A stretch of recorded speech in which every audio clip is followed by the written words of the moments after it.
Hello everybody, today we're going to be talking about climate change.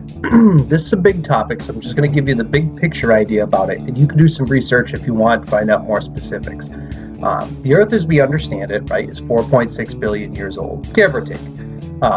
That's just as we understand it. Over the expansion of its life, of the Earth's existence, the climate has changed erratically several times. We've experienced ice ages, we've had massive droughts, we've had polar caps melt and reform, continents have split apart, so the Earth has undergone a lot of change in its life.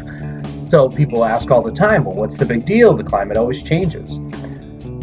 The issue here is not the Earth's natural schedule of climate change. It's what they call anthropogenic climate change, which is man-made climate change.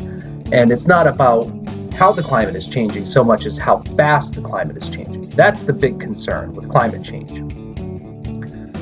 Over the last couple decades, we've seen average temperatures across the globe rise dramatically and to such a point and extent so quickly that it's affecting ecosystems across the globe. A lot of animals and other biological components of the Earth's systems are dying off because of this. Look at the coral reef. It's bleaching out. And that's due also largely to the oceans absorbing a lot of carbon from the atmosphere. The biggest concern with climate changes and why scientists are so concerned about it is how it will affect the Earth systems and its massive population of humans. And if you think about it on an average scale, you think about your town. How many people live in an average town? You can have anywhere from a couple thousand to 500,000 even. You think each person contributes to climate change. So the big issue is not how will it affect me, but how's it affecting the Earth and how will it inadvertently affect me? If you have mass extinctions occurring in the animal populations, for example, say the temperature rises dramatically in some remote region where there's a lot of cattle herding.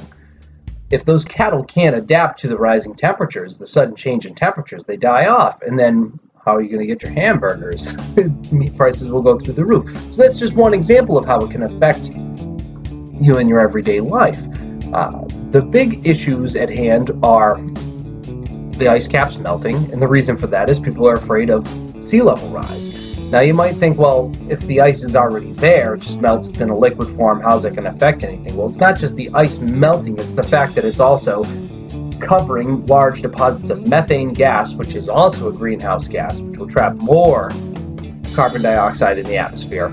And also through a process called thermal expansion, where water heats up, it tends to expand. And you think, well, a little expansion is not bad, but you think that 70% of the Earth's surface is water. If all of that were to expand, you could have some serious repercussions as far as coastline areas go.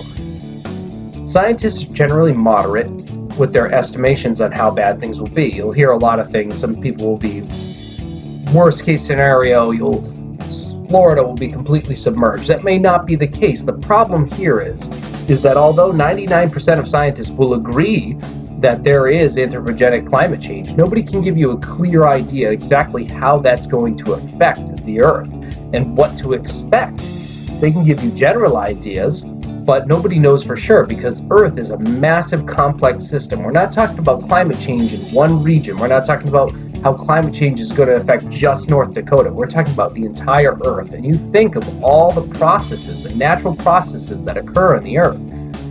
Everything has its thumbs in this pie of the climate system. Some things will react and adapt.